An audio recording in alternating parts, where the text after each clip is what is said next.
చాలా సినిమాలు మిమ్మల్ని హీరోయిన్గా చూసాము. తర్వాత నిజం సినిమాలో మహేష్ మదర్గా చేశారు. సో చాలా కాలం తర్వాత మళ్ళీ మిమ్మల్ని ఇలా ఇక్కడ ఒక తెలుగు ప్రాజెక్ట్లో చూడటం చాలా హ్యాపీగా ఉంది. ముంబై నుంచి వచ్చి మరీ ఇందులో యాక్ట్ చేయడానికి మిమ్మల్ని ప్రేరేపించినటువంటి విషయం ఏంటి ఈ క్యారెక్టర్ సంబంధించి? నిజంగానే చెప్పమంటారా? నిజంగానే చెప్పండి. సౌమ్య అని ఒక ఆమె నాకు ఫోన్ చేసి అమ్మ ఇట్లాగా మేము వెబ్ సిరీస్ చేస్తున్నాం, దానిలో 4 ఫీమేల్ క్యారెక్టర్స్ ఉన్నారు, దానిలో ఎల్డెస్ట్ క్యారెక్టర్ కోసం మిమ్మల్ని అడుగుతున్నాం మేము. అండ్ నేను షూటింగ్ ఎక్కడ చేస్తారు and I was in my place in Karjat. అక్కడ అసలు సౌండ్ సరిగ్గా వస్తుంది పోతుంది, ఆ రకంగా నెట్వర్క్ పోతూ ఉంటుంది అనమాట. ఆ మధ్యలో నేను షూటింగ్ ఎక్కడ చేస్తారమ్మా అన్న అంటే గోదావరికి వెళ్తున్నామండి అంతే ఇంక నేనేం అడగలేదు వాళ్ళని. ఆ తర్వాత మేడం ఎంత డబ్బులు ఇస్తారంటే మీరు ఎంత ఇస్తారని అంత తీసుకుంటాను, నాకు అంత అనవసరం, నేను గోదావరి వెళ్ళిపోతున్నాను అంతే, నాకు కావాల్సింది ఏంటి గోదావరి వెళ్ళిపోవడం. గోదావరి ఎట్టొచ్చి అక్కడికి వెళ్ళి కనీసం టచ్ కూడా చేయలేదు నేను. కాబట్టి షీ ఓస్ it to me, she needs to take me back to Godavari and I need to touch it with my hands and then I'll feel satisfied. But as far as the character is concerned, అద్భుతమైన character. నాకు ఎప్పుడు కూడా చిన్నప్పటి నుంచి అంటే డెఫినెట్గా చిన్నప్పటి నుంచి సూర్యకాంతం గారిని, కన్నాంబ గారిని, ఇట్లా పెద్ద పెద్ద క్యారెక్టర్ ఆర్టిస్ట్ని చూసిన వాళ్ళమే.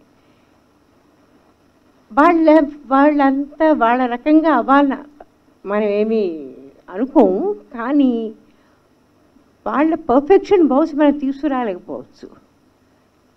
కానీ వాళ్ళ క్యారెక్టర్ ఆర్టిస్ట్కి ఎంత కెపాసిటీ ఉంటుందో, ఎంత కేపబిలిటీ ఉంటుందో అది మనకు ఒక అర్థమైపోయింది.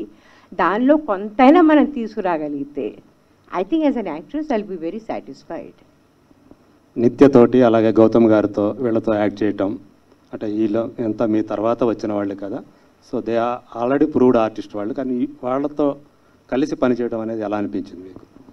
బాగా నాకు అందరితోనూ బాగుంటుంది. నాకు మహేష్తోనూ అంత ఎంజాయ్ చేస్తాను, నేను నిరూపంతోనూ అంత ఎంజాయ్ చేస్తాను, అందరితోనూ. I just come to the sets to enjoy myself through that character. It is very important for me to be on the set ఉంటుంది సరే, సెట్ మధ్యలోనే ఉంటాను నేను నా క్యారవాన్కి వెళ్ళడం ఇవన్నీ అలవాట్లు లేవు నాకు. That irritates me. That irritates me when the actors go back. How will you develop a relationship between the characters?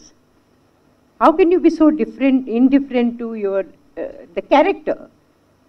As a person, you can be as indifferent or as not interested kind of a thing. But when you're doing a certain film or a web series or anything, especially in a serial like this, it's a family.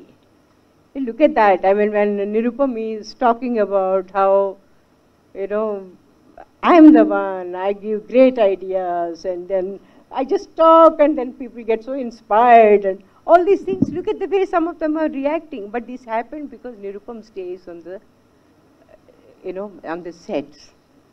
He's with the rest of the people. He's developing a certain relationship. Somehow that is lacking in today's world. I'm so sorry about that. That's what I miss from the old days. The over-professionalism has taken over some kind of, Hindi में एक word है, Telugu में ఆప్యాయత, ఇవన్నీ మన screen మీద కనిపించాలి అంటే మనం అంతా కలిసి పనిచేసినప్పుడే వస్తుంది అది నా ఉద్దేశంలో. And I think that is my little peeve. Other than that, I enjoy, I get paid. I get looked up. I mean, I get to look up. Sorry, they look after me, so it's fine. It's lovely. Thank you. And I get to do different characters. Thank you so much.